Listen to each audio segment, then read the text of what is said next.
What's going on, everyone? Welcome back to the RedBeard Outdoors podcast. We've got Jonathon Klein here. I met Jonathon at an event that we had that was pretty awesome.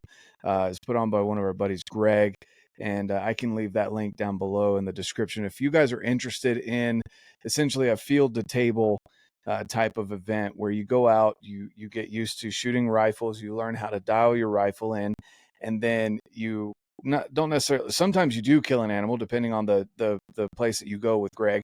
Other times, like this event, they had an animal donated or that they had shot previously based on whatever. I don't even remember what the rule was there, but essentially they had an animal that they showed you how to quarter it out, skin it, field dress it, and then later that's what we ate throughout the event.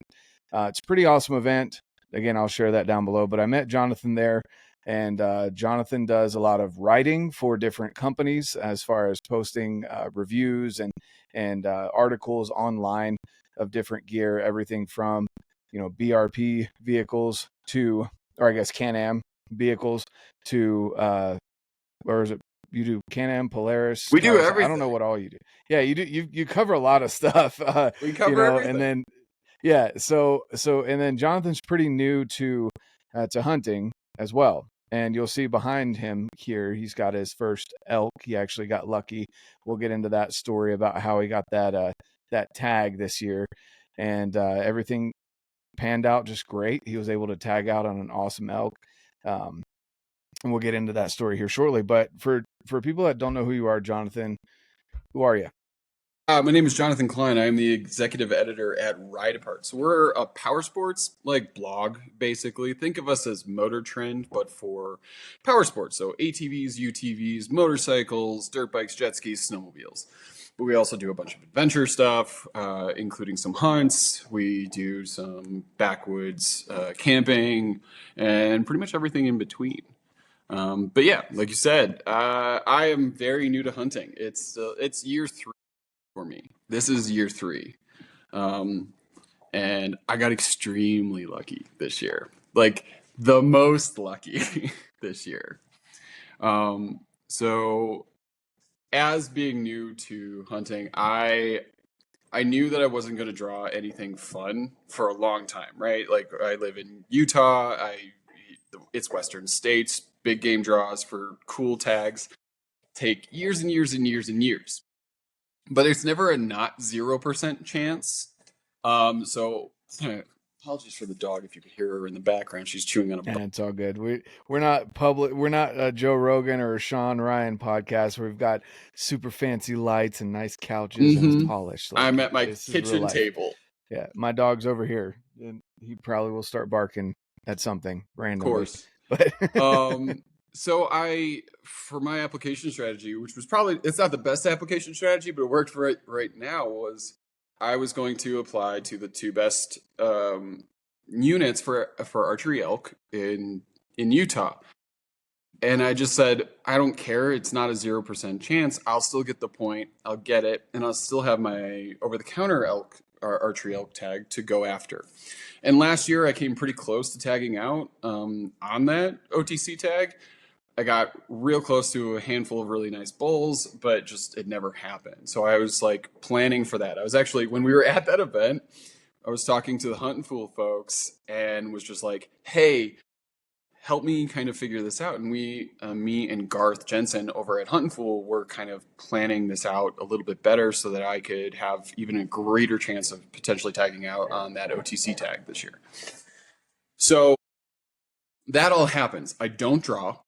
I pick up my OTC tag. I did draw the Utah extended archery buck tag this year. That's new. But my elk plan was, okay, I have the over-the-counter tag. I'm going into where I previously spotted some elk. I know they're there. I have that.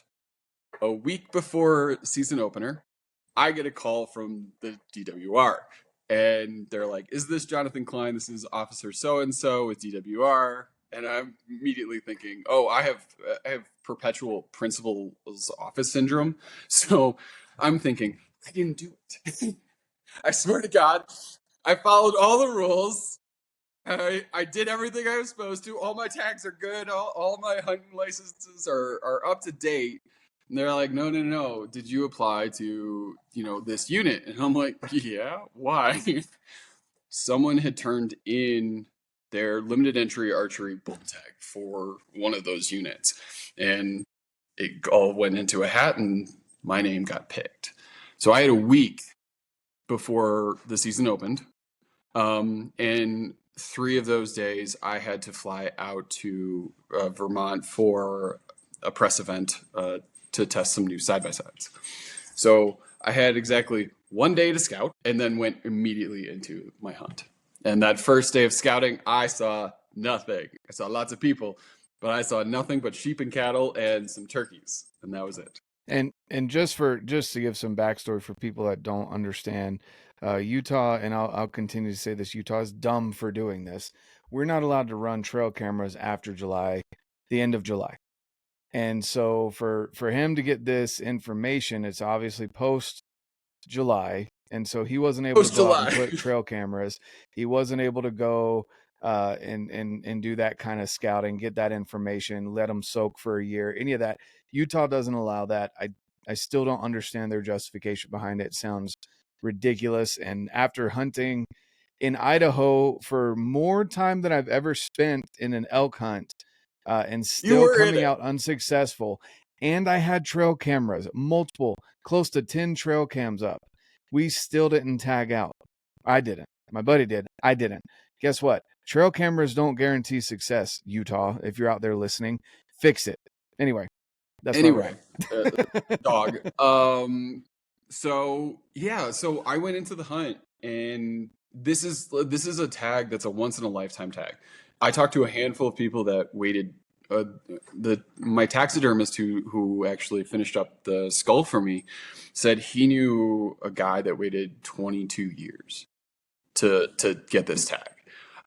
There's a video on YouTube right now that says I waited 19 years to take this tag. Mm-hmm. And that is the kind of 15 to 20 year gap to get this tag. And I had 3 points.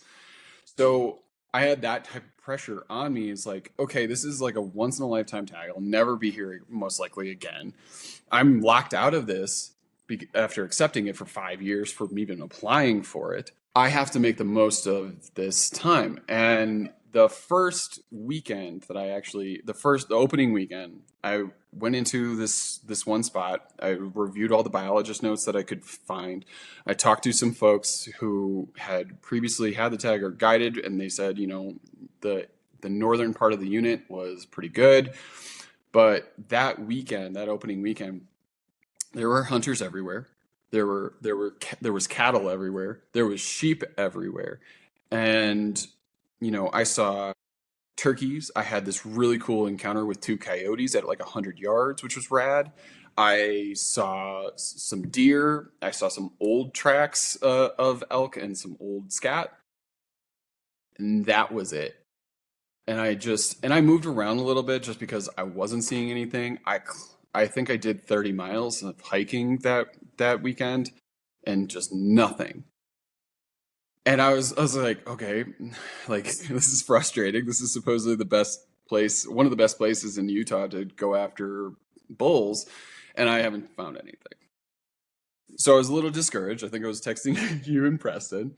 And then I went into that next weekend, didn't see stuff, but I moved to the southern portion of the weekend. And I did that one because like I was talking to you guys, but I was also listening to, I think, the Go Hunt podcast where it's like, don't be afraid to move. If you're not seeing stuff, like don't be afraid to move.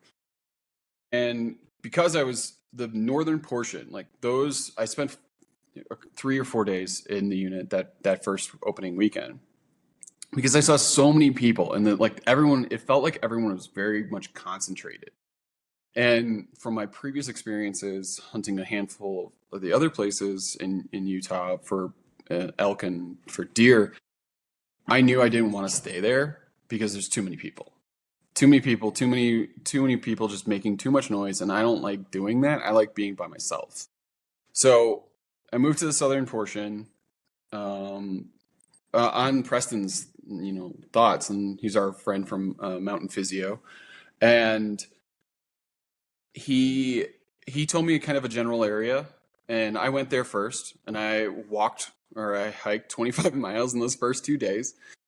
Didn't see anything. Saw bear signs, lots of bear signs. So maybe next year. Saw cattle, saw hunters, saw a ton of deer, but still no elk. I found areas that looked really elky. I saw some old rubs. I was like, okay, this could be good, but just didn't see anything. No one was talking. No one, like none of the elk were screaming. None of them were bugling. It's still early in the season. This was like the last week of August. So no one's really talking yet. But I had, before going that weekend, and I had 4 days.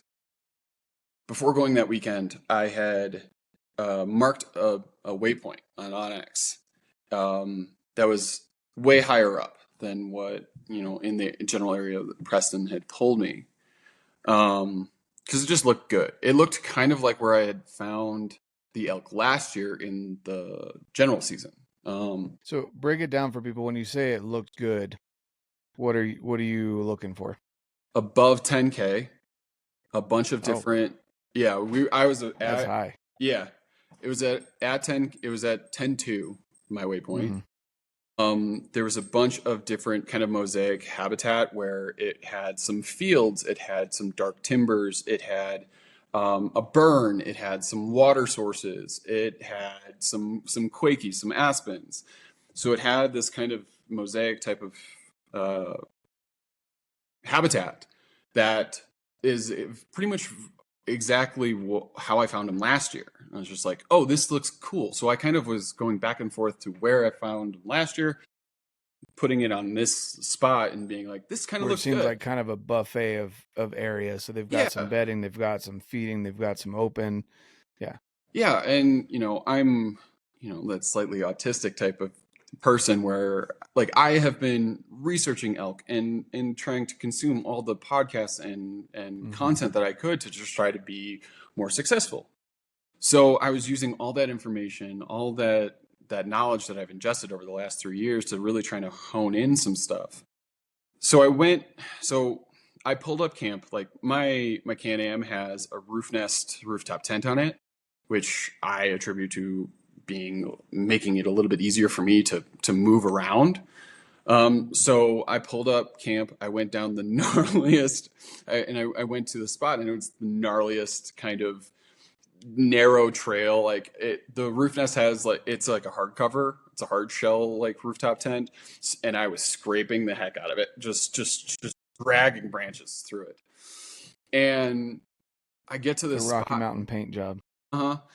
And I get to the spot, and there's a small trail. There's like a small place that you can camp, and I was just like, oh, okay, cool.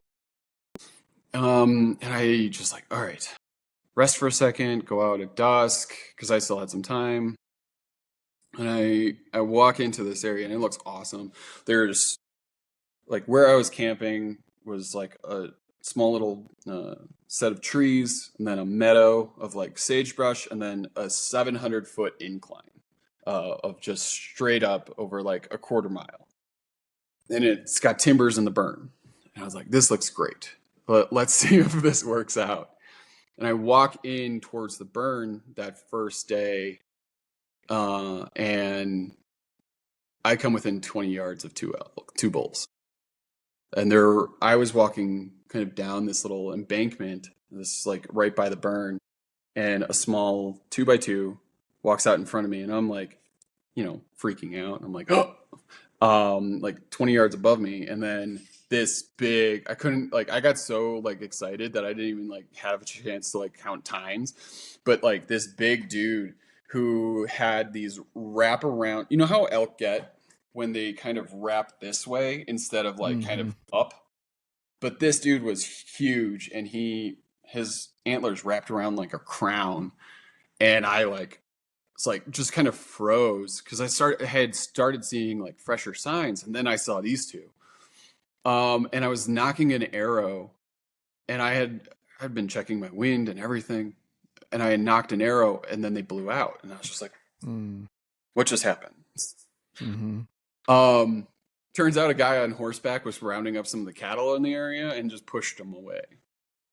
But I knew they were there then. And so like I was totally excited. And then I had another handful of encounters. I drew back on a 5x5. One point, I was sitting in like a bedding area. Wind was perfect again, and I heard stuff coming through the brush, and it was a coyote, like kind of running fast. And I was like, well, that's weird. And I had an arrow knocked, and this 5x5 came in, and I was like, I ranged some stuff. Like I was like, you're gonna walk right in front of there. I'm gonna get a perfect shot, and you're gonna peace out. And then he turned in behind a tree, and I was like, and then just turned and walked up the ridgeline and out of my life. And I was just like, what? But it led to, I think September, the night of September 1st, the woods went from quiet to rutfest. Just so people are, hearing this about first week, and now we're in September 1st. So again, in Utah's dumb. We have some and interesting I will preface this. This is my unprofessional opinion, but Utah starts the middle of August. August 16th. For mule deer and elk, and it is freaking dumb. And then they give the rifle hunters a great opportunity during the rut to go out. And as the rut, I feel like, even just in my short amount of time, is pushing further and further into September and into October. It's becoming really evident that either they are unintentionally or intentionally starting to hinder archery hunting. It's really frustrating. It's a rough one. But it turned into, like, I've heard, you guys talk about it, and I've heard, Go Hunt and like even the Huntin' Fool folks talk about, like, they were expecting a later rut. Dude, it kicked off that first. Well, and this is what was weird for me too, is so he's saying September 1st it kicked off. So you've already been able to hunt a little bit. A lot of people, and I did the same thing. I sat water during August. It's a good option if there are elk in the area. A saddle, get up in a saddle, which is mobile. You can move water spots if things aren't hitting it, whatever. But I agree. In Idaho, it was very similar. That first couple days, that was the only bugles we heard up in Idaho. And then we went down and hunted cows and spikes, which you can do in Utah. I highly recommend it for people, especially if you haven't killed an elk. Look into that, which is probably why you had a lot of hunters down in this area that you were in, because it's a limited entry unit that you can hunt cows and spikes up until the end of the first week of September. But anyway, that first week was the first couple days, not even the first full week, but the first couple days were awesome. And then it's like it shut down until, it was pretty much, it went a little crazy kind of the middle of September. There was another couple days, and then it shut down. And now I'm hearing people talk about bulls still bugling. They're still herded up. They're still chasing cows. And we're into the first week of October at this point. Yeah. So I don't know. Elk are going to do what they're going to do. I try to tell people they're weirdos. It's going to happen. One cow goes into heat. They all go crazy for a little bit, and then maybe she's a little early. I don't know. I'm not a biologist, guys, but yeah. They lost their mind that night of the first. They lost their minds. Like I had bulls, like I think 6 or 7 bulls just bugling all night long, all the way through until like 2:30 a.m. where I was just like, guys, I need to sleep. I can't be like this excited at this point. You need to chill. But I had one bull that sounded like he was 25 yards from camp. Like it was reverberating the tent walls. That's how close he was. So I was like, all right, I know I'm here. I know I'm good. And I chased a couple into that when they finally started like really rutting hard, I was at the tail end of that weekend. that 4 days that I had, I really had to get home. Like I have stuff. I have children. I have 3 children that have to go to school, and I can only take so much time. But my wife has been really awesome about it. She's like, this is a once in a lifetime tag. You have to put as much as you can into it. Up until I'll save this story for this portion of the talk, but up until I almost died. But like they started screaming. I put some stalks in on some other bulls that I could hear. Oh, that's what happened. So the following morning, everyone's writing. I'm calling, they're just screaming back and forth with each other. There's multiple bulls in this little like area. They're walking on this ridge line, and I get into a challenging with this one bull that's on the ridge, and I'm trying to get him to come down, and he's bugling, screaming hard. I'm challenging him back. He's getting a little bit closer, and this turned out to be the only kind of stalk I was able to make that day. Midway through him just coming into me, I hear a mew, like a cow chirp from across this meadow. And I look over to my right, and there's 3 cow elk that are just making their way right to me. Like they think I'm a bull. Like they're like, oh, like this dude's a bull. And the bull is coming in. Like I could hear him getting closer. I couldn't see him because of the way the topography was, and I was trying to like get behind some brush so that I would have like a good ambush opportunity. But the cows kept coming in, so I had to lay down in the sagebrush, like fully like flat, like just like with an arrow knocked, like kind of like this, and I can hear them getting closer and closer and closer because I have to still keep bugling back to this bull to get him to come down. And they end up 5 feet from me. And I look up, and there's a cow looking straight at me from 5 feet. And I'm just like, ma'am, leave. She smells me, pieces out, runs exactly where the actual bull elk is, and just they all peace out.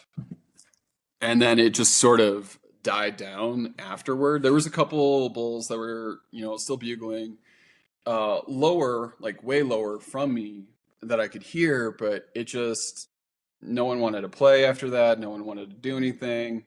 And that was like my last day there. And then I had to wait 2 weeks.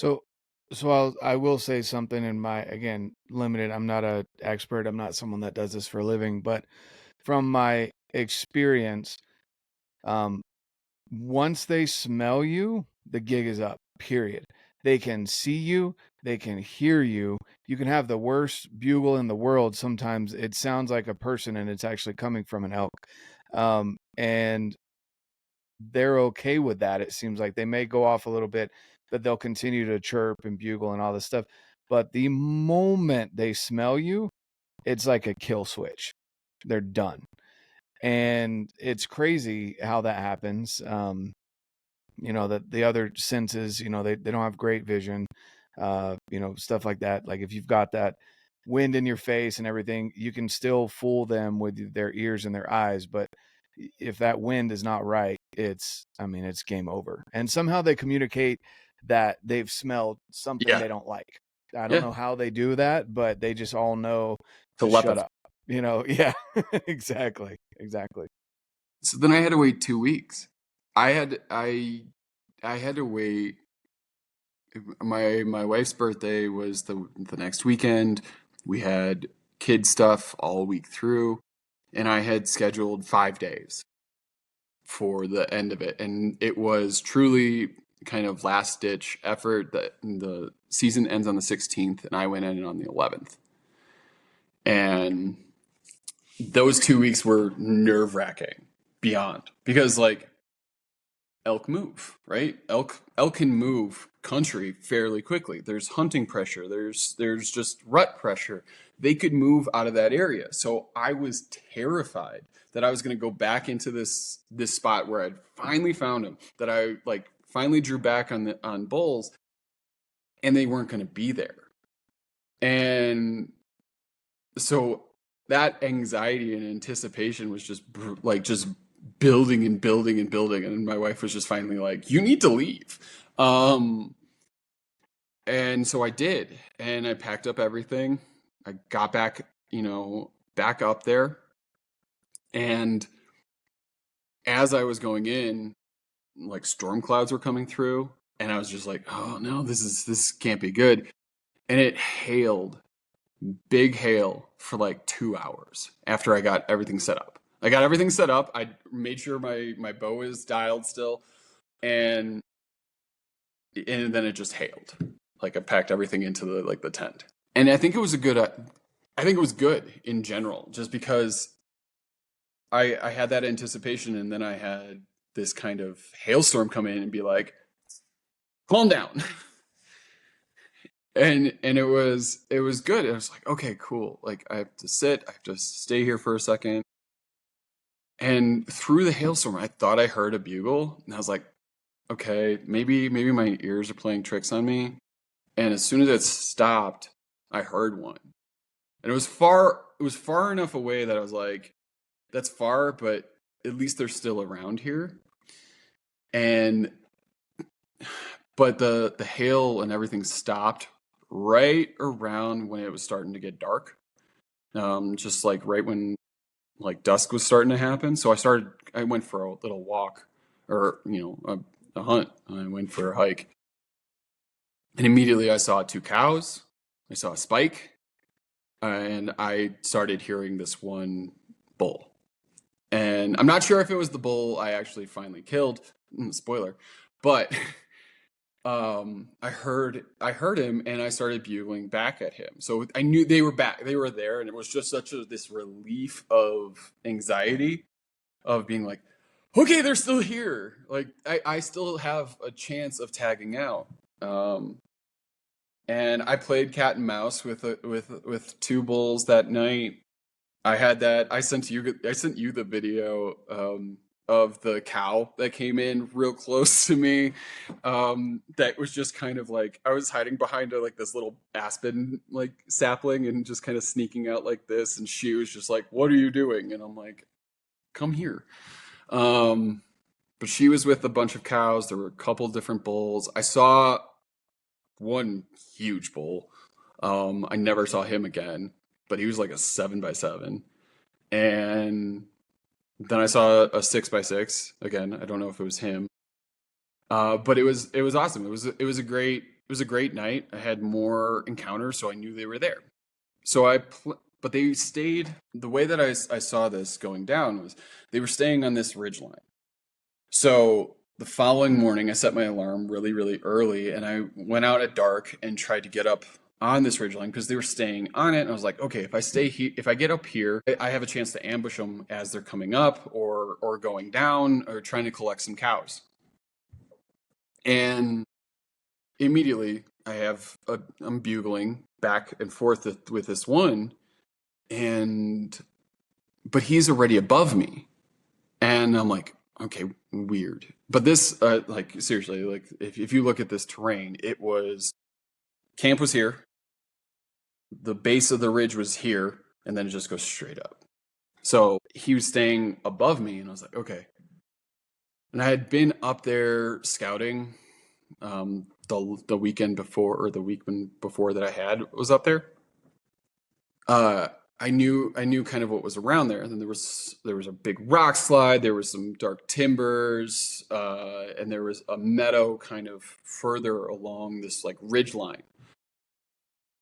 And me and this bull, we start getting into a match, and immediately I'm thinking back to all the podcasts I've listened to. I've listened to all the Remy stuff, and he's telling you, if you have a bull screaming at you that's answering your bugles, he's coming in. And I'm like, great.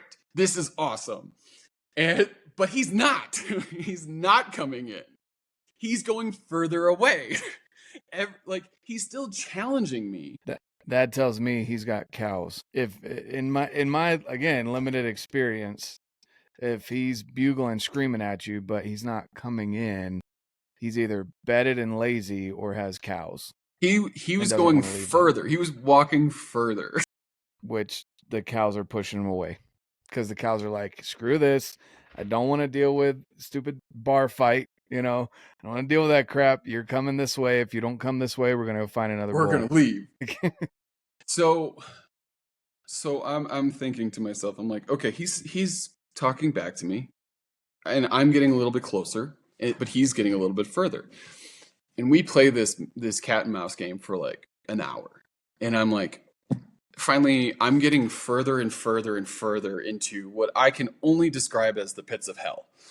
And just, it is jagged rocks, it is rock slides, it is deadfall, it is dark timbers, and it's steep. And there's like, I literally said to myself, if I get him here, I will die getting him out.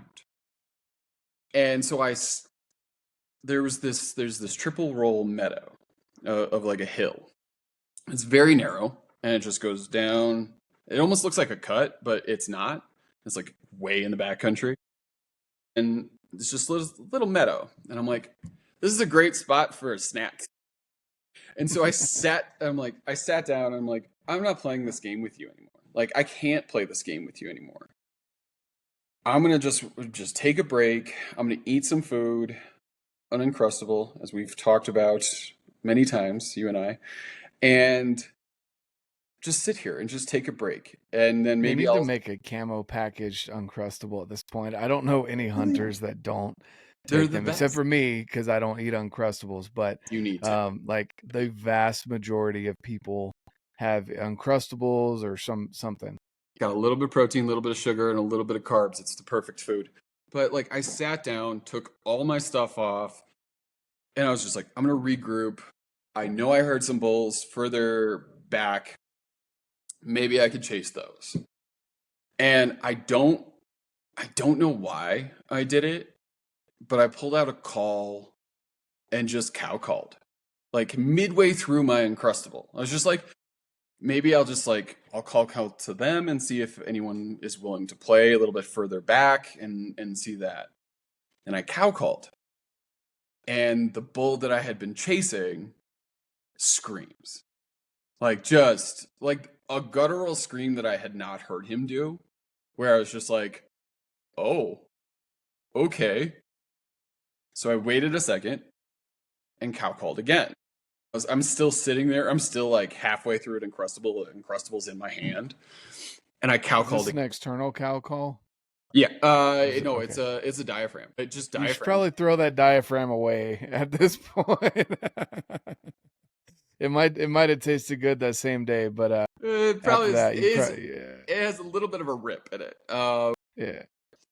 So I cow called again, and he screamed again, but was closer. And this is the first time he had been closer, and I'm like, oh, this might actually happen.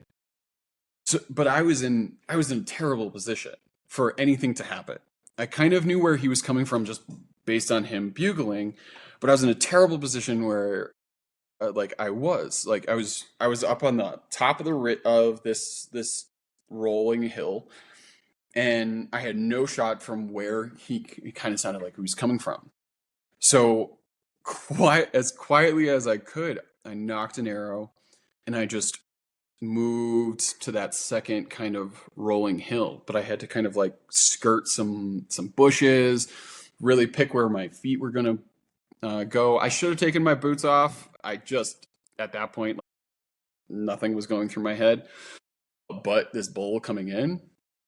And I got to that second hill, I cow called again, and I heard him scream again. And he's way closer. He's within 100 yards at this point. And I'm like, this might actually happen. Pulled out, Maven rangefinder. I ranged two things in where I thought he was going to come from at the base of this meadow. and it's very narrow. It's like 30 something yards wide total. But there was aspens on the left side. There was a small 5 to 7 yard gap, and then there was this pine tree, and then a larger gap that I was thinking that's a perfect shooting lane. So I ranged the tree at 45. I ranged past the tree, which was 50, so I knew kind of where it was. And cow called again, and he is so close. He's raking I can hear him raking his antlers, just doing all the traditional bull stuff that you see on YouTube. Just screaming, cow calling, or not cow calling, but like bugling. He's like grunting and stuff, and I'm like shaking, like again shaking like a leaf. And he comes within that first gap, that first like 5-7 yard gap, and he turns his head and looks directly at me. And I'm thinking, it's up, it's over. He sees me, he's winded me. It's the coolest thing ever, because he's this giant, 6x6, but he's got me. Like he's got me. And I remember thinking, like when he first went into that, I was like, oh, like, because I'm like, I'm not doing this for antlers, right? I don't think I haven't said that, but I'm not doing this for antlers. I'm doing this for the meat. I really love like wild game.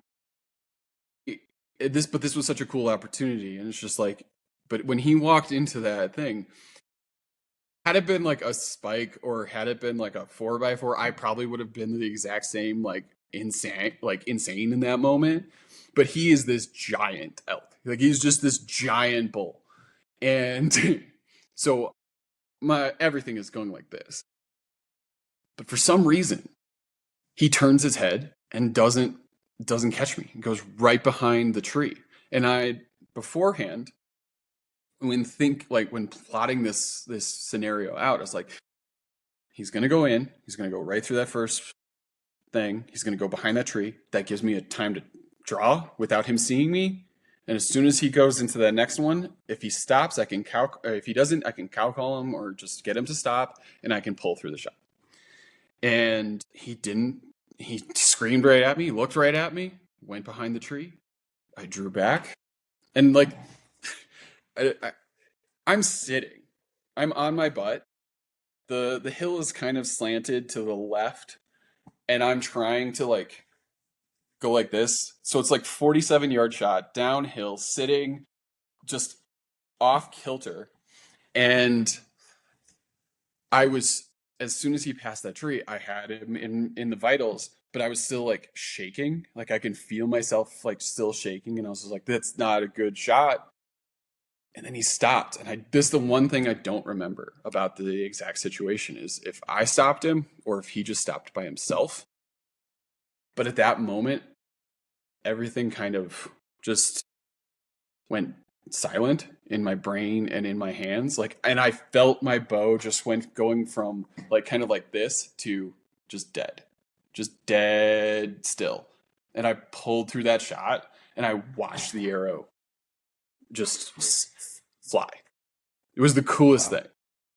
Like, I've got pink veins on it too, so it was like this kind of like rad trajectory. And I saw it hit exactly where I was aiming. It was right into the lungs. Like I could not have picked like, had he been standing a foot away from me and me just going like this with the arrow, I could not have punched a better shot. And that's amazing. He hit. I saw the arrow. I saw the blood come down. He turned and bolted. I knew it wasn't a pass through because I saw the arrow in him for a second. Couldn't find the arrow after. But so I then had to be like, okay, I know that was a perfect shot. I know he's dead. But it wasn't a pass through. I have to give him time. So I had to sit down for a half hour and wait with a storm in the background, threatening to come in and wash away any blood trail. And I was freaking out. because he's just this big bull. It's the first elk I've shot, and Hmm. a storm Is this threatened. your first bow kill? No, this is my second. Okay. Still, I mean, you don't have a lot of them under your belt, so this is still very new. Yeah. I'll have to tell you about the buck situation from last year, but I waited a half hour, was texting everyone, like from my inReach, being like, "I shot a bull." My wife was actually at my daughter's lacrosse game, like with my boys, and one of my friends was also there who hunts, and she got the text after he did, just by way of how it was like sending, and and she also wasn't looking at her phone because she was trying to get like the kids like together, and my buddy Eric goes up to, "Is this the text from Jonathon?" Like, and she's like, "Hold on." And she looks at her phone. Yes. That's awesome. So yeah, I waited a half hour, started blood tracking. There's some really good initial blood. I made some wrong turns because he went into, again, like I was in the pits of hell already, and he went into Armageddon. Like he just went in further into the deepest, darkest, He nastiest. wanted to feel safe. And he went 150 yards from where I shot him, and then just balled up. And if there was, I said this in my story, but if there was any hunters in the area, in a 20 square mile area, my apologies, because I definitely yelled like just yeah! When I found him. And he's this beautiful, awesome 6x6 heavy mass, like just like I can't, from what I've watched and from some of my friends who've killed big bulls, they're older and bigger when you can't get your hands around their first and seconds, right? That around bases. I can't get around his second and thirds, like my hands. And I'm 6'4", 180 pounds, and I have big mitts, so I can't get my hands around his second and third. So I know he's a good bull. Like my taxidermist said he's like 340s. I have to still figure out how to actually score him, but he's right there. Yeah. That's awesome. That's such a cool story. It sucks having to go back home and have to take care of stuff. But it's also cool that you've got a spouse that understood the importance of this tag for you. I've recently heard it from a buddy of mine. He's got a podcast, the Working Class Bow Hunters. So Kurt says, he's like, you can't kill big bucks, or in this case, big bulls, if your wife sucks, right? And it's not a dig at women, but it is if your wife's wanting you home. If you're not, I mean, this is obviously you got to communicate with her how important things are, but you also need to be present when you're home, and taking care of business, make sure the bills are paid, making sure they don't just feel left high and dry. Yeah, it's a partnership. Like I try to be as present at home as I possibly can. And we actually had a discussion like when the DWR called me about this tag. Like they gave me 24 hours to decide, and I didn't accept it at first because I knew what this tag implied, and I knew how much time I would have to do to kind of ensure that this I could put my full attention to it. And even then I still had to make some compromises. But her and I sat down at the kitchen table. We looked at a calendar and mapped out theoretically what days I could actually take without it interfering with her work, my work, the kids' schedule. This is like to your point of Utah's weird archery seasons. It starts the week of school. Like that's hard. Yeah. Seems like the only thing they seem to care about is, fall break always lines up with the opener for the rifle hunt for deer. It'd be helpful if it was for us. Yeah. But yeah, like it was. We have a very good relationship. Like it's a very good partnership, and she let me you know, we worked it out so that I could have the most amount of time in the field as possible. And I like that. I mean, I ran it down to the wire. Like it was, I killed him on the 13th, I think, and like, Yeah, that's the other thing. Utah ends in the middle of September. yeah, Even for, you know, and I'd be even okay with like limited entry hunters getting to hunt through, you know, make it even more of a special tag where you go in, you know, all of September, essentially take those 2 weeks out of August.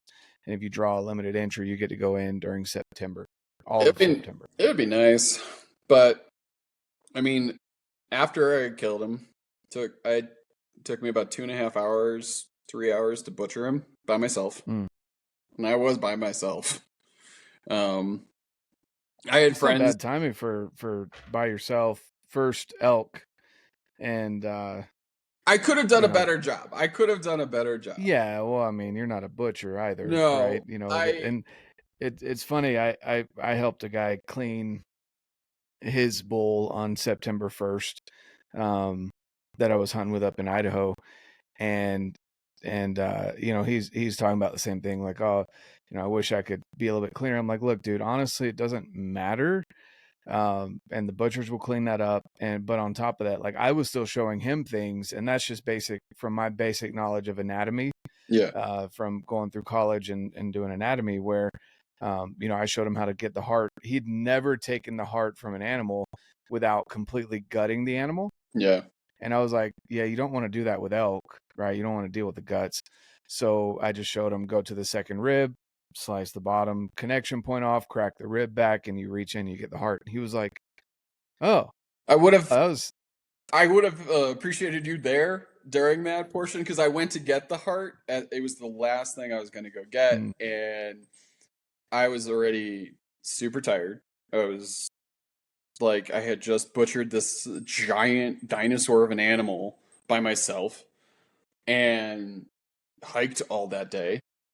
And they never die on like a flat piece of land that they're like, gut me here. You know, they never do. It's always like my toes Sideways. hurt.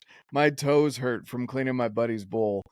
because we were like, I was downhill like this. There was multiple times where I literally would sit on my heels like a catcher in baseball because that was more And then comfortable than, you know. your calves are cramping up.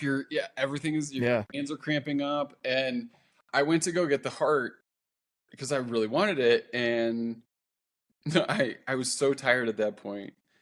I went to put the knife in and just went straight down, and I was holding a piece of flesh, and I put it right into my thumb. And the only thing that stopped it from getting real bad was my nail, like my actual fingernail that stopped Mm. it. But at that point, like it was deep enough that it was bleeding enough that I was like, I should stop. I should Yeah. stop.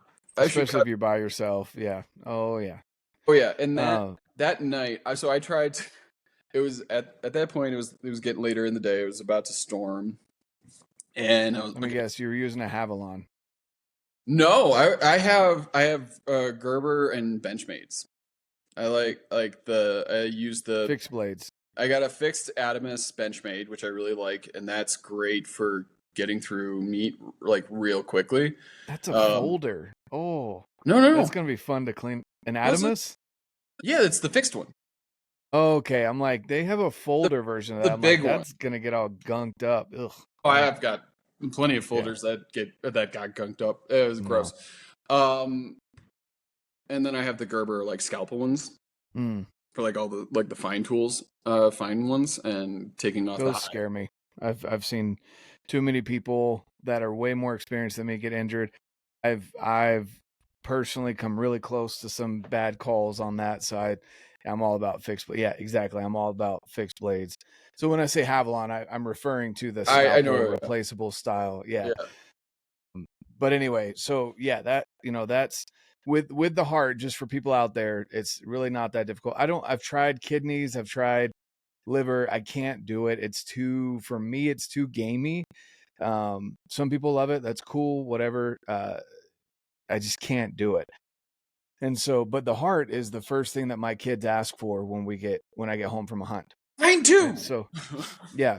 And so second or third rib, just go to the bottom. It's the easiest cartilage to slice through that. And then it's going to, if you're weird about cracking bones and sounding weird, it's going to be it's going to take some force, but grab that rib, pull it up, crack it back, and you can literally reach in, cut the little sac that the heart sits in, and you've got the heart. It's pretty clean I needed on a deer or an elk. Yeah. I needed you to do that. Yeah. But that night, it was getting late, and the DWR requires you to, for the stag, to take out the front 2 teeth. I was a little bit tired and I didn't really want to do that, so I kept the head intact, didn't even flesh it out, and then strapped it to my pack, and then tried to put my bow on there too, and that was way too heavy. Only like another 6 pounds. I was like, no, I'm done. So I packed out the head that night, got back to the camp, and then I actually tried to go around to where I thought it might be easier, just because I didn't want to do that 700-foot vertical incline, and failed miserably because onX didn't really show the actual grade of this section, and it was basically like this.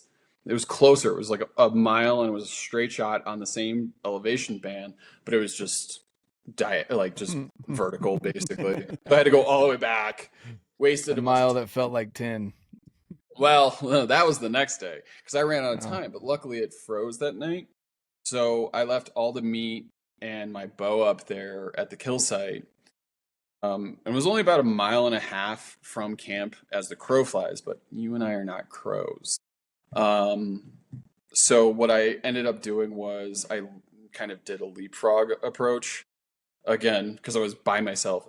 A couple friends offered to come, and I was like, you're going to get lost, and then I'm going to have to rescue you just to get to me. Yeah. But I leapfrogged it with all the meat. So I would take one batch of meat, put it down, go back, get the others, and just do that. And I did that 6 or 7 times. And I ran out of water because my water bladder broke on the night before packing out the head. Shattered. I had an Nalgene, which 32 ounces is not enough to do a 9-hour pack out. And I ended up actually drinking from a stream, just with like a life straw, just to get a little bit more water. Thankfully, it was, I found some headwaters that was pretty close. But in the end, it took me 9.5 hours to pack out all 4 quarters, all the loose meat.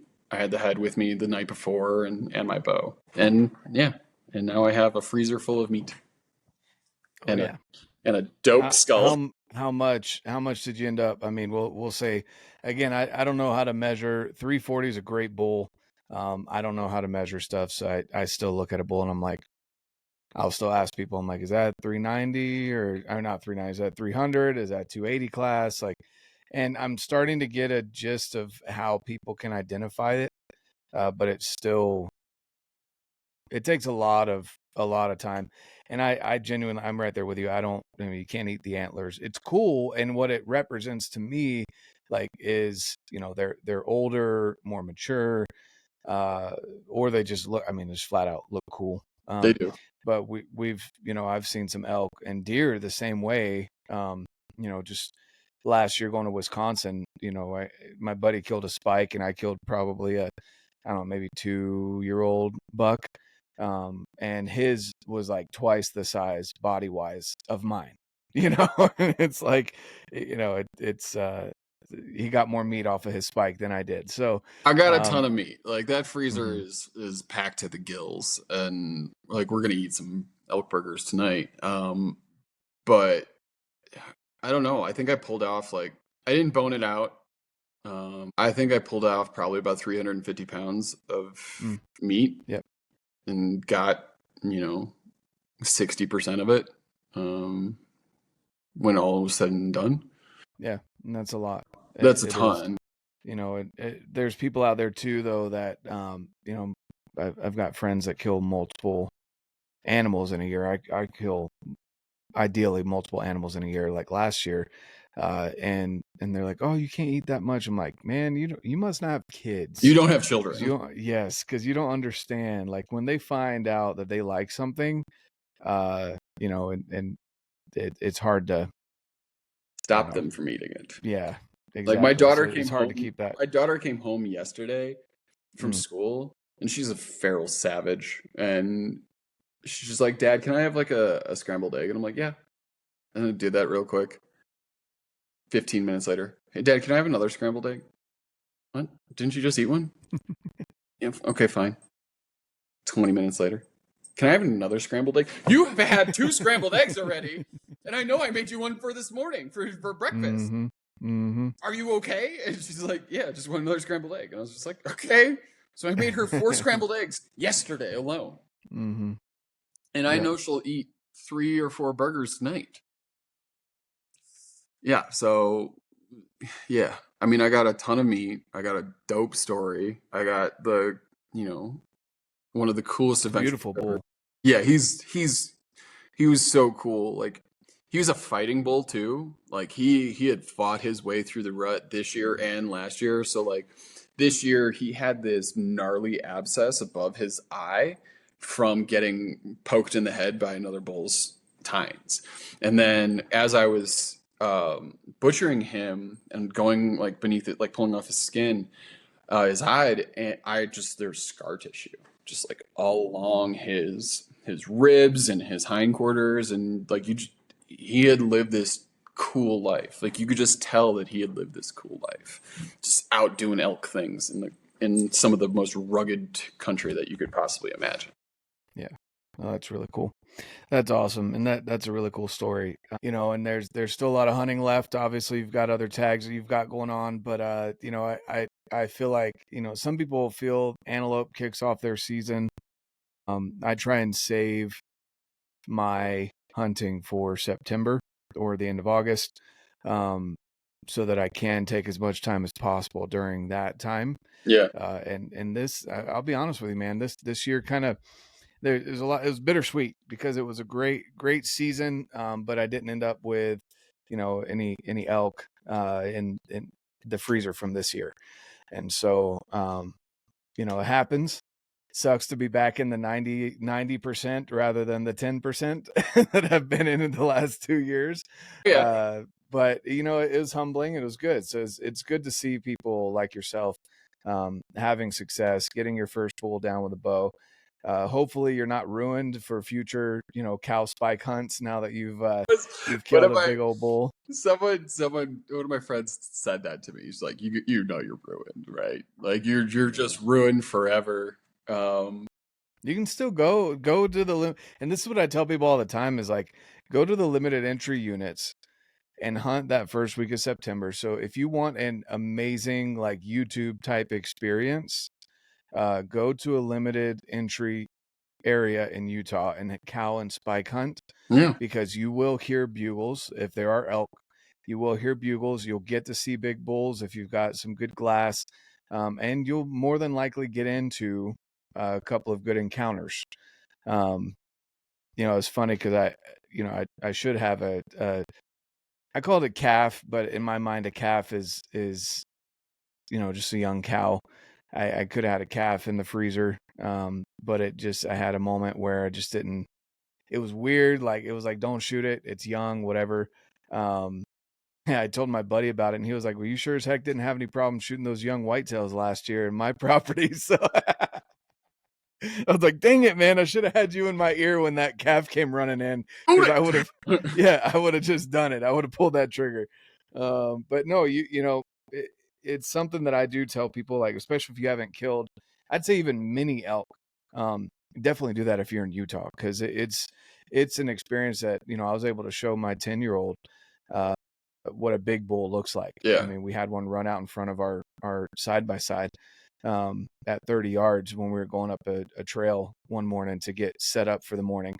And he was able to hear bugles at less than 100 yards. He was able to see fresh scat that was still steaming, and the difference between big bulls and cow hooves.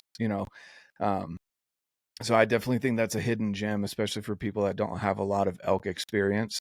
That's something that I definitely recommend people go do. that in practice, the amount of arrows I've sent downrange, and like I'm lucky. So like my house, I've got a bunch of different elevation kind of like throughout it, and I have some trees and I have some sagebrush, and I can set up my 3D target wherever I am, like want basically. But I took out, so I have an Elite Omnia compound bow. I'm shooting Easton 4mm axis arrows that I built with TAC 2.25 vanes with severs, the 1.75s, like and 125 grains. I shot that bow 1,000 times before I killed this elk. Like this season, I had so much so that I replaced the strings about 2 months ago with some gas system X's. But like, I shot that bow to the point of every arrow that I send, I feel confident in. And I did that primarily as just like, I want to make the most ethical shot I possibly can. And I think in that moment of going from really kind of shaky to dead still was all because of just how many arrows I sent. Like it just, and in doing those kind of different gradients and practicing kneeling, practicing sitting, practicing standing, practicing on hillsides, practicing like downhill and uphill and all those other things. Get those experiences like where you can and if you can, but practice your butt off, because like a 47-yard is weird. Like I don't think of myself as like a skilled archer. I just think of myself as I'm practicing a ton. Yeah. But that like a 47-yard downhill shot on my butt with a cant. I don't know how I did it. Like other than I just practiced my butt off. Yeah. Well, and that wasn't a limiting factor for you. I think that's a big thing, is you don't want to get into a position where you're like, oh man, if I had practiced, I could have made that shot. And it's not that I'm necessarily encouraging people to shoot further, but at the same time, I kind of am, because I want you to be able to shoot further confidently, and not false confidence where you're like, oh, I could totally make that shot. It's a big animal, blah, blah, blah. But, actually, I consistently practice over 100 yards, but I set a limit to myself of like, hey, if it's in that steep, nasty, thick downhill stuff, like I'm probably not going to be able to shoot more than 50 yards. If I'm out in an open meadow, which, would be ideal one day, but an open meadow shot, where it's you can shoot flat ground or pretty much flat ground, who knows? I may take a much further shot on that. And I don't want to put a number out there because I don't want people to think that that's okay or not okay. But that's a personal decision. I just recommend people be ethical. It helps but it helps your short game too. Like if you're practicing, yeah. Like I consistently practiced with a broadhead at 60 plus yards with different terrain. If you're practicing at that, the shorter shots are chip shots at that point. Like, and with 47-yard shot, like it's a little bit, that's a good distance. But like those 20-yard shots, those 30-yard shots, those 40-yard shots, those are easier to make when you're practicing at longer range and still hitting. And granted, your blood's going to be pumping, your adrenaline's going to be spiked through the roof, your cortisol levels are going to be out of your gourd, like as mine were. But like, if you have the confidence in your equipment, if you have the confidence in yourself, it makes those moments. And I think your point to having those encounters, without having those encounters the weekend before, without like drawing back on the one bull and having more of those encounters and kind of getting the sense of like what it is to hear a bull screaming at you closer range with the potential to kill it, that helped a lot in that moment.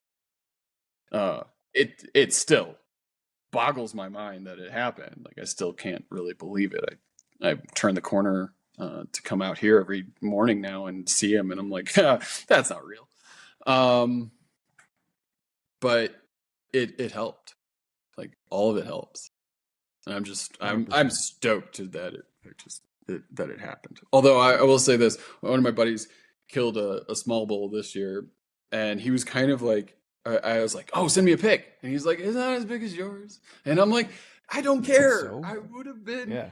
I would have had this been a spike, like instead of this dude, I would have been just as stoked. Like I'll be honest with you, and this is maybe me, but like the first thing, unless it's some massive, very obviously huge bull, the first thing that I look for in pictures of any animal, where's the arrow? What's the shot placement? And that like, and that's where my eyes go rather than the antlers. Like if it gets someone excited enough that you want to shoot them, that's cool. I don't care. Like that's your own personal. And I think we need to get back to that. Yeah, there's some people that hold out for the big animals, and there is truth behind the you can't shoot big bucks if you shoot small bucks. You know, they can't grow, whatever. Or bulls, same thing. But at the same time, I want people to be successful, you know, in their own way. And for me, I mean, I passed on multiple cows in Idaho.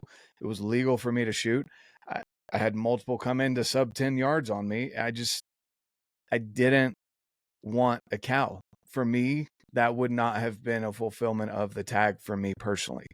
For some people that might have, and that's awesome. You know, I just had a buddy that grounded out during all September, and then he's like, you know what? Like, I'm going to go shoot a cow with my rifle because you can do that up in Idaho. And he filled his first ever elk tag that's awesome. with a rifle. And I'm like, dude, that's freaking awesome. And for him, he's like, it's, you know, obviously bittersweet. He wanted to do it with a bow. There's still that pursuit.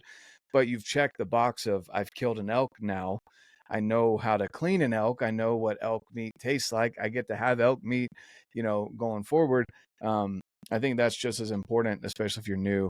It breaks my heart when, you know, this last year when I was getting my bull back from the guy that does the Euro mounts, and he was telling me that he had a guy that brought in this massive, it was either, I can't remember if it was an elk or a buck, but it was, I mean, like big. It was a big animal. And the kid was like, I think he said he was just barely 20 or under 20. Might have still been a youth, just barely on the cusp of youth and adult. And he said the kid's like, he's like, yeah. He's like, it wasn't the biggest one that we saw. But I think he's pretty good. He was like, what do you think? Would you think this is good? And the guy's looking at him, he's like, dude, that's like freaking phenomenal. Like that's an amazing animal. And the kid was like, yeah, it's like my second buck. And you know, and this kid, like the guy was like, I can't believe, he was like, and I don't know how much of it was his dad or how much of it was social media, but either way, this kid's idea has been tampered with because of either of those two influences. When he's like, I've got other kids that come in here with a Forky that's a 2-point on one side and a spike on the other, and they're psyched out of their minds because they killed an animal and they filled a tag. That was my first, you know? That was my buck last Yeah. year. Like I killed my first big game animal last year with a bow, like again by myself. And it was a 2x2. It was a 2x2 little buck. Yeah. Like I was stoked out of my mind. I was so psyched. He's in my office right now. Like I Euroed him and put him in my office. I don't care. This little, I don't know if you can see it up there on the on the safe. Hold on. That little buck up there. Look at that little buck. Yeah. You know, that was my first whitetail, and I'm super friggin' stoked on him. And he's like this little dinker, you know, and but for me, like he walked out in front of me, he's getting a freaking arrow. Yeah. You know, now this year I've got another buck that's similar to that showing up on camera. And I'm like, I jokingly say, you know, Nemo's gonna get an arrow this year. But in all reality, like it doesn't get me as excited as that first time that buck walked up. You know, it's just, it's all personal experience, and I wish people would not talk down about other people that do want to go after those raghorns, or even the verbiage. Like I hate using the term raghorn, but at the same time, it's common enough that people know what I'm talking about when I say it, so I use it. But still, like, you know, people say raghorn, I'm like, okay, but he's still a bull. He's still a bull. Yeah. So anyway, stuff like that, it kind of bugs me because I'm like, dude, Be You filled your stoked. tag. Were you excited about it? Yes. Were you happy with the shot placement? Is usually my second question to them, because that speaks to all of the effort that they put in off season, shooting their bow, or sometimes in their case, shooting a rifle. And did you make an ethical shot? That's generally within the first 2 or 3 questions. How do you feel about that shot? I don't ask them, was it ethical? Because obviously the animal's dead, but how do you feel about the shot You placement? know what's crazy about that? I'm glad you brought that up. Like, I still have this moment of it happened with my buck and it happened with the bull, and it's a moment right after you release the arrow, and you have done everything to practice to make that ethical shot, but for me, there's a moment of, oh no, what did I do? Because you're taking a life. And I feel very strongly about making that ethical shot because you are taking a life. And I talked about this in the story that I wrote about it, but as I pulled through the shot and the arrow went and I watched it, it was just this moment. I was just like, oh, I really hope that works. Like, what have I done? Have I just injured this animal versus have I killed this animal? And I think it's also important, like to your point of being stoked about the animal that you get no matter what, but it's also important to have that kind of reflection of, did I do everything right? Because it makes you concentrate on the actual moment. It makes you, for me, it made me concentrate on the moment. It made me very present in the moment. It made me really want to make that perfect shot. And that's a lot of pressure, Yeah. but I think that's what it makes you good, is that pressure to, you know, I hear a lot of archers talk about, oh, let's go, shoot with our buddies, and like that's the pressure that you need to like get better. You have Joel Turner who's talking about, having those outside forces and just being present in the moment, but like having the pressure of an animal's life and really kind of sitting with that in that moment, I think that's so much more pressure than you're going to get with like a buddy going like this with an arrow on your string and you're trying to shoot. So I think it's important to have that, and maybe this is just me being a new hunter, having not done it all my life. I think that weight is really important for anyone who's getting into hunting, and just to have that on your shoulder and remember, you are taking a life. So practice your butt off and make a good shot. Exactly. That's definitely a big deal. I think people need to, again, focus more on what's important. If my son's first animal is a doe, I mean, again, I did the same thing this last year where I hunted for bucks until, I set, again, a time frame for myself where I'm like, look, I'm not seeing anything huge that's getting me excited. So, now I'm okay with shooting a doe. I'd rather shoot a doe personally than a smaller mule deer.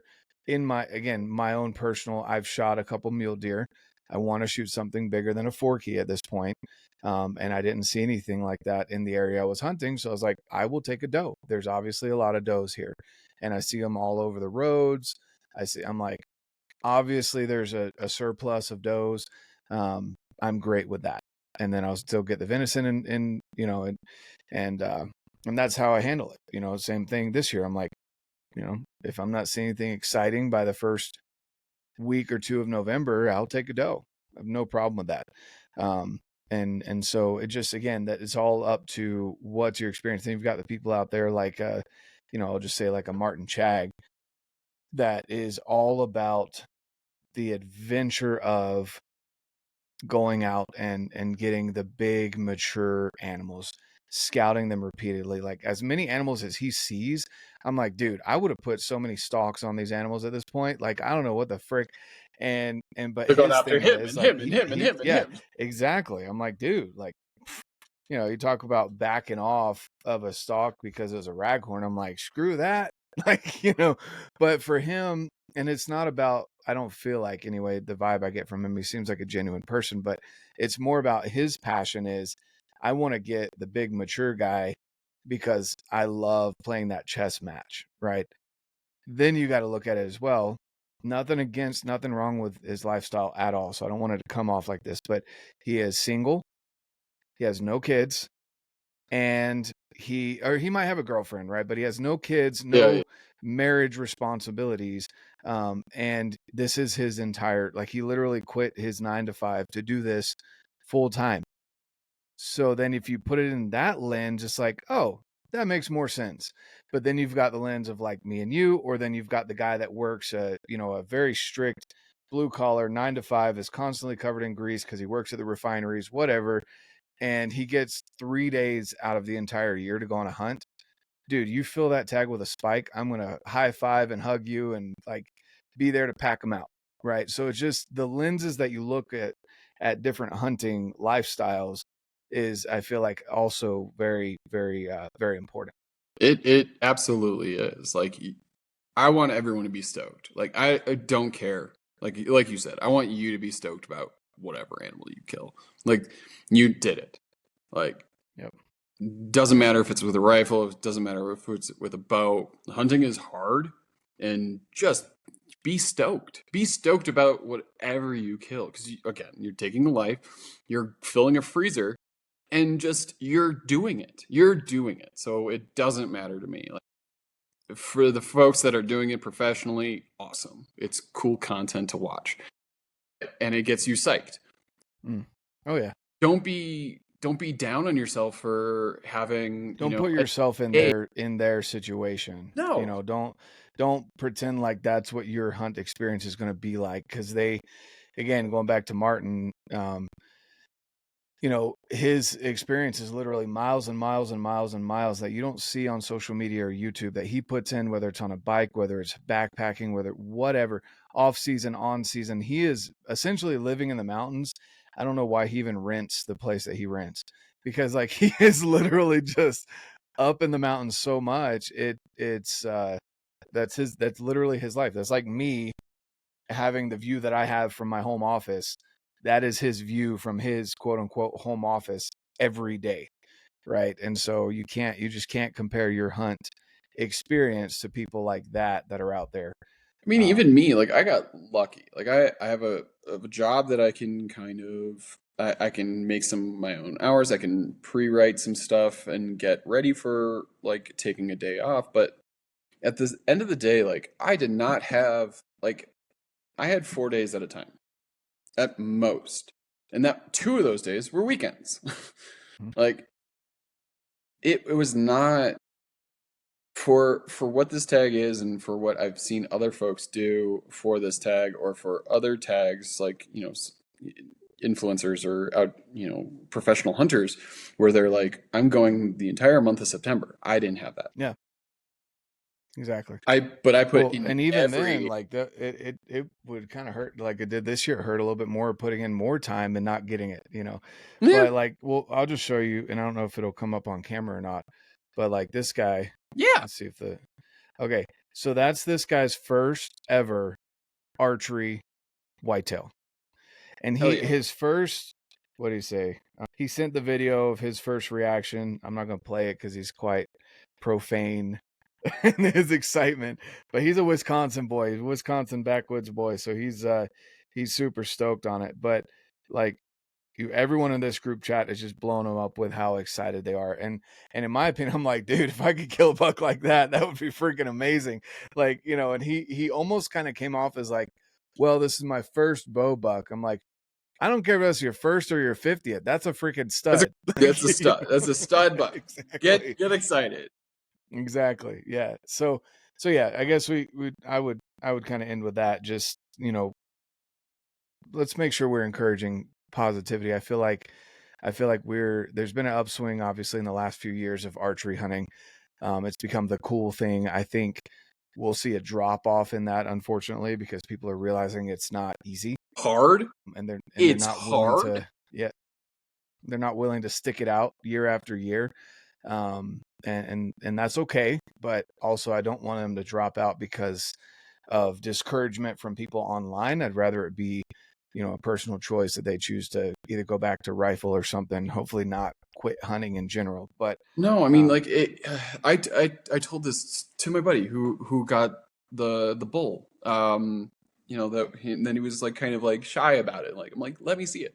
I told him this. I was like, dude, do you know how hard it is to bow hunt elk? Like in the backcountry? Like it's one thing to do it on a private ranch. It's one thing to do it, on a good unit with a rifle. It is another thing entirely to do it basically by yourself in the middle of the woods with a bow and arrow. Like you have to be so much closer. Everything has to go right. Like everything. Like that is the biggest thing. It's like bow hunting elk or deer or whatever is hard.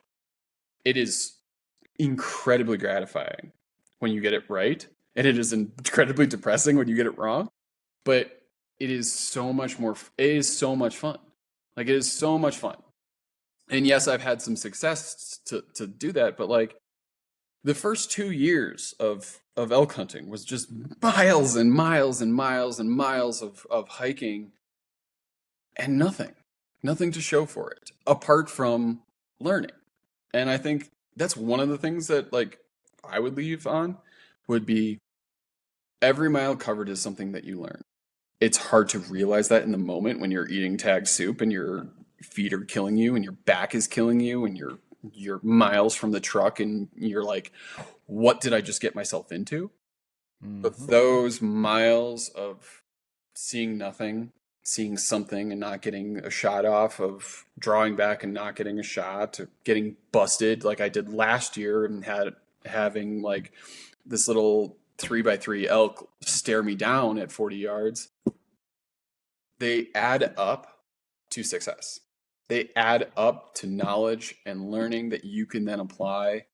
There's so many things that I learned throughout the last 2 years and even into this year that I applied on the day, that I was thinking about on the day, that I was like, I have one thing that I did wrong last year. I'll be my last piece. The one thing I did last year that I did wrong was I moved too quickly. I walked too quickly. I moved through the brush too quickly and onto these elk. And so I put a piece of camo duct tape on my riser that says slow down. And that helped me so much this year of just seeing it and applying it and being like, slow down. So those failures lead to success. Those failures are learning opportunities. So stick with it, learn. It's hard. Know that it's hard. But when it works, it's the coolest thing. Yeah. No, I agree. I definitely agree.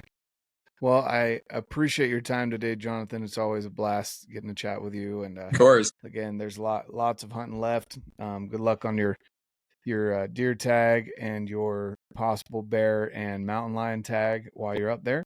Yep. Shooting our favorite caliber, that 7 PRC. Christensen, let's go. Let's go. Yeah, that's awesome. I'm stoked for that. Yeah. No, I'm excited for you, man. I'm gonna head out and get hopefully my antelope done this weekend. So do it. Well, I expect pictures. Yeah, exactly. Awesome, man. Well, I appreciate it, guys out there listening. Thanks so much for tuning into the podcast. This is always fun. If you're watching on YouTube, definitely drop a comment on any of this stuff that you're hearing us talk about. Drop some kudos to Jonathon for filling his tag, and hopefully you guys out there still hunting, get after your tags. Good luck out there. Hope you have a great rest of your fall and winter hunting season. If you guys have any questions, you know where to reach me. And yeah, definitely helps a ton when you share this. Share it. Thanks so much, guys. Have a fantastic rest of your day. And like I always say, get out, live your life, and love it.